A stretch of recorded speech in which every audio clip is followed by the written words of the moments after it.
Hey guys, welcome back to another episode. My name is Mobby, and today I'm going to be giving you my first impressions, thoughts, and review of State of Decay 2.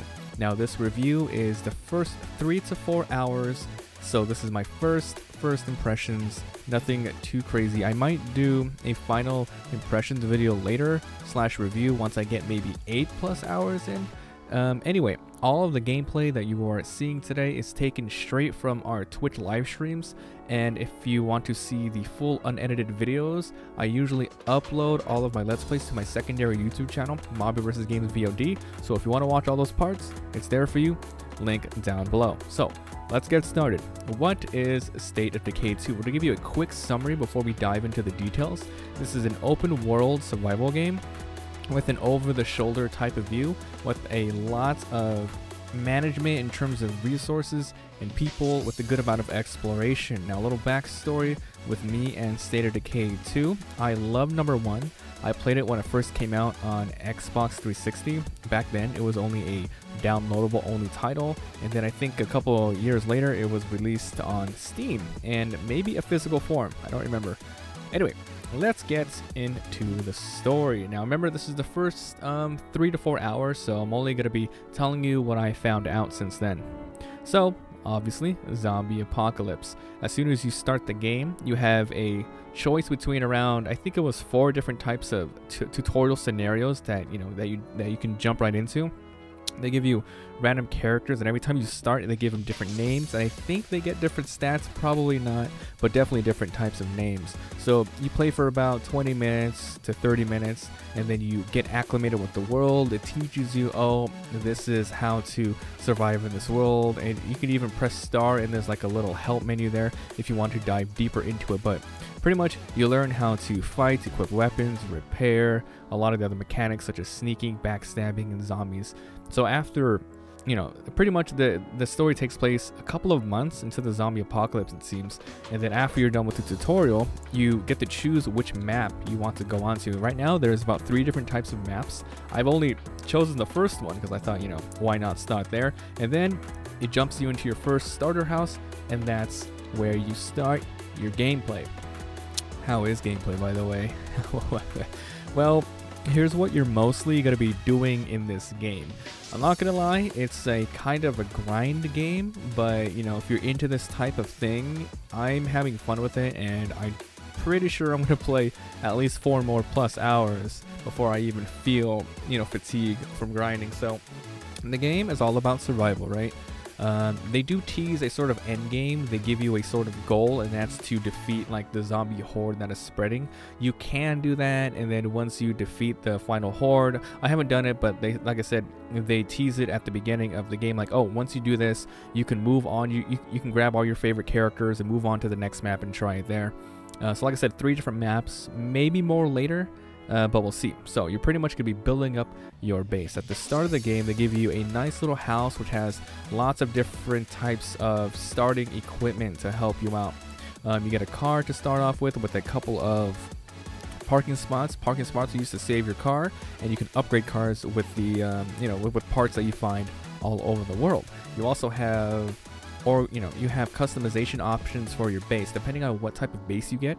Everyone starts off with the same one, but later on, if you're feeling heroic and crazy, you can run out into the world and search for a new place to make a permanent house. That is where all of your people are being kept. That's where all of your resources are being stored, and resources are used up later on.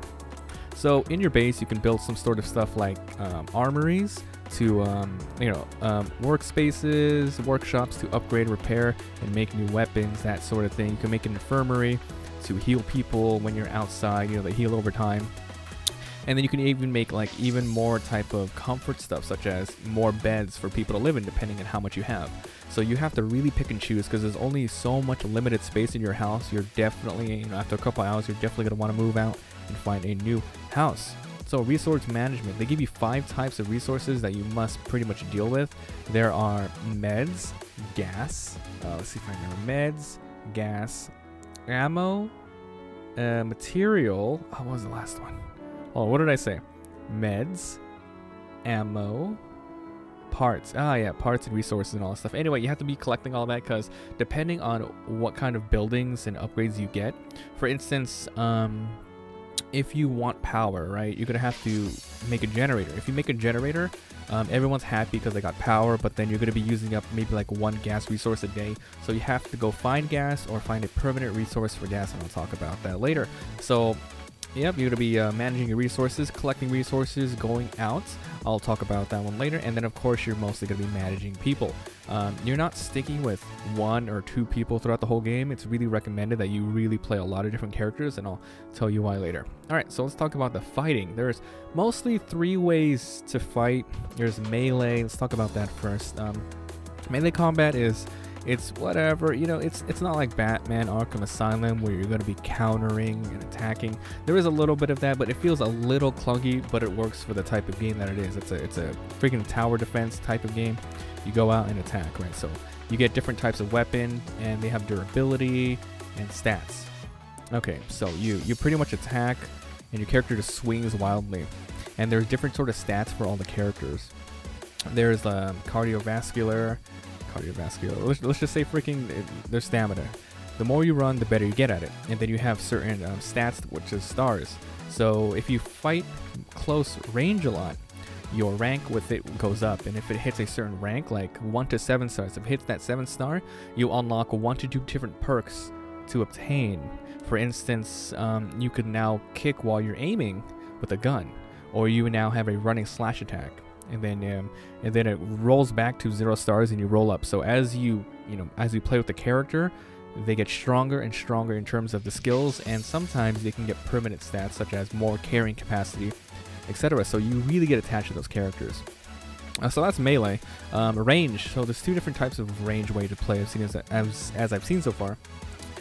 There's guns, of course, and consumables in this form of throwing and distractions. So I'll give you an example. You can find some revolver guns, and you can find like an MP5.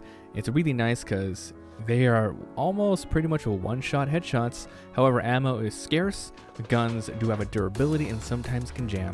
Luckily, if you get a revolver, little tip here, it says in the tooltip that this gun never jams or breaks, and it has not for me. So the only thing that's running out for me is ammo. And yeah, you get consumables as well. You can get firecrackers to throw in a certain spot to lure all of the zombies in one area. You can blow them up with grenades and stuff like that. So pretty cool, pretty cool.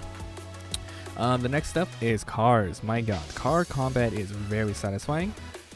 Pretty much you get in a car, you run zombies over. You can also go near them, and you can open your door, swing it wide open, smack them in the head, all of that stuff. So cars do have a durability. They will break after a while, especially if a zombie is able to climb on top and really do damage by like banging their fists into it. You gotta be really careful. You have to find car repair kits. You can upgrade your car once you get the right stuff to make it more durable, more damage, etc. And you have to find gas to refill it. Oh, the gas. That's the freaking one I was missing, the resource I was missing. Anyway, so that's pretty much fighting. Let's talk about the different types of zombies that I've seen. There's the course of regular zombies. They walk, they jog a little bit, and some of them run a little fast. At nighttime, it's really scary because their eyes glow red and or white. It's just really crazy. Not too difficult, but if you are not used to the combat, taking on more than 3 or 4 at once, melee range is really gonna hurt. I've seen screamer ones, which, as you can tell, they probably scream.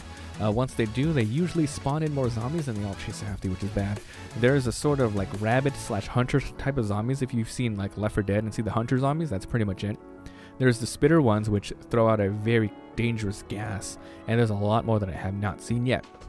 Let's talk about exploring. So there's 3 maps, like I said. I've chosen the first one. It is a decent sized map. So far in my 4 hours, I've explored maybe 20% of it, and pretty much on the map there's a good amount of things to do. You're mostly running out looking for resources, looking for new places to stay, clearing out zombie infestations, because zombie infestations are really terrible, and if you don't take them out, more and more zombies will just start to grow, and then they'll turn into a horde which travel around the map and can take out your place. I don't know if there's a true game over, because I don't think I've ever had, even in State of Decay 1, I never had my my place ever overrun completely, but it's just really bad because if characters die, they're gone forever. That's right, that one character you've been leveling up like crazy, they're dead. They're gone forever. Okay, so also one thing that's really important when you go out is finding outposts. Now you have your permanent base, and that place is amazing. You can use all of the facilities there, and one of the most important things in having a base is having a storage. You can pretty much, storage is infinite, not for the main 5 resources. Those things could overflow and you have to increase your base size to have a nice because you start off with the around storage of 15. You can hold maybe 15 meds, right? If you have over 15 and that's all you can hold, and then you will be wasting it for the next day. But you can upgrade to maybe 25 plus. But yeah, there's also, a place to carry all your guns and stuff. If you have an outpost, you can leave your home base, go to an outpost, and an outpost is pretty much any area that you clear out all the zombies, and then you claim as your own, spending influence points. Influence points is your basic currency. It is used to trade with other people. It is used to upgrade your base, and you get it by defeating zombies, doing quests, and selling stuff. So it's like a universal type of thing, which is really cool. I like it a lot. So as soon as you get an outpost, you have access to your home storage. You don't have access to your infirmary or anything, which makes sense because you are really far away, but you now have access to all of your small meds like bandages and stuff. So it's really cool. So if you know you're gonna go on a long trip, go to your outpost. It's really nice. And if you're lucky, some outposts have permanent resources. I was able to find an outpost that I took right away that every single in-game day gives me a free gas resource, which is really, really good. And then I found another outpost which gave me water, which it gives me water to fill up my base. However, that water tower outpost that I got, to use the water, it consumes one fuel, one gas. So both of the outposts I got complement each other. It works out well. So at the beginning of the game, you can get 2 outposts, but as you upgrade your command center, you can get even more. And as I'm recording this first impressions review video, I am in the middle of trying to get a secondary home with even more areas to build, because you are very, very limited in your first area. You have around 3 small plots to build small things, and once you get other places, you can do something called large plots to build even crazier types of things. For instance, I want to build a large hospital field, which should really increase the amount of time decrease the amount of time it takes to heal, and then we can also build a sort of shooting range to increase everyone's shooting ability, which is very, very cool. Alright, so let's talk about a little bit of the random events that I've seen. There are a lot of community events, if you're out exploring, sometimes if morale is high or low, people might help each other, people might fight, so you got to manage it. And if people get too rowdy, you might have to exile a person just to save everybody. And speaking of exile, there is something in this game called like the plague infection. Now if anyone gets, there's a certain type of zombie with red eyes, and if you take too much damage, too much cumulative damage, you are infected like crazy. So instead of like, ooh, one zombie bite, no, you're fine, you can get bit all you want. But once you get bit too much by a certain zombie, that's when the infection comes in, and it plays out just like a regular zombie bite in, let's say, The Walking Dead or any other zombie in media. After a while, your character will die. Luckily, in this game, you can find a cure, but you have to kill a lot of those said zombies that give you that disease, and then you can make a cure for that. So, yeah, there you go. A lot of community events there. You can also find lots of you can get a radio. After a certain amount of time in the tutorial, you get a radio, and then you are able to get random quests from people. You might get a random transmission saying, oh, we're trading over here, drive over here, and then sell us your stuff and trade. So you can go do that. You can help people. Someone might be like, oh, I'm in need of help, come to the shop. You go over there, you clear the area out. You might talk to the person, and they might say like, oh, if you bring me to this area or something, I'll give you a gun. Or one of the craziest ones that I've seen was a guy was like, oh, someone stole our meds, can you come help help us deal with it? You have the option of either killing those guys, so yeah, you can PvP NPCs pretty much, or you can talk your way out of it and stuff like that. I decided to kill him. Feels good, man. And then one of the best things about helping random NPCs around the world is you can decide if you want to bring them into your own little base, but you have to, like I said, resource manage every single day depending on how many people you have use up resources, so you got to be really careful. Luckily, you can look at their stats beforehand, and everyone has their own specific stat. For instance, I have one character who knows a lot about gardening. If that character ever dies, then I won't be able to upgrade my garden to level 2 or something like that. And gardens are really useful because it gives you 1+ food a day. Very, very cool. There's also a lot of rescue and escort missions, etc. Let's talk about the graphics now. They're very good. Honestly, I'm really surprised. They had a lot of options, and all the gameplay you see here, it's not as good as me playing it on my screen because this is just the VOD version, so this is all of just what I've broadcasted. But playing it, you know, seeing it firsthand, it looks really good. So this is all on high setting here. You can do ultra. I haven't even tried on it. I did try on low to see what it looks like, and my god, it looks like total garbage. I don't have footage of that, but trust me, it looks really bad. One complaint that I've seen is the game is really dark. I turned up the gamma all the way up, but at night it is still really, really dark, but that's what they intended. So, yeah, you know, it's all good. What other thing I have to say about the graphics is I've seen a lot of the same zombie models over and over and over again. It'd be nice to have a huge amount of variation, but, you know, what can you do? Let's move on to the audio. Nothing really stands out in the audio. There is a little bit of music now and then. The voice acting is okay. The sound effects are, you know, basic zombie stuff. So yeah, nothing too special here. Let's give you my thoughts on bugs and if there are any issues. So if you're interested, I played on PC. Yes, even though this is a Microsoft Xbox thing, some of the games that Microsoft releases on Xbox One can be played on PC as well, because, you know, Microsoft Windows 10, they are interchangeable. So I'm using a feature called Xbox Play Anywhere. So I'm able to, you know, stream straight from my PC other than having to hook up my Xbox One to my capture card, which is really, really nice. It runs so well. It loads up so fast. And what's interesting is you can play with a friend. I'm going to show you some footage here where my friend jumped in my game randomly. I was like, what? Okay, so we were playing. It sucks that it's not on Steam, but maybe later they will add it. Nothing too crazy with bugs. I did have some instances where I was in a car moving so fast and zombies just spawned right next to me, and I was like, oh, guess it didn't load in yet, so maybe that's just on my computer, who knows. Last thing, we'll talk about the AI. They're okay, you know, they're really good. It's really nice to have AI companions that aren't from your base, because if they die, whatever, right?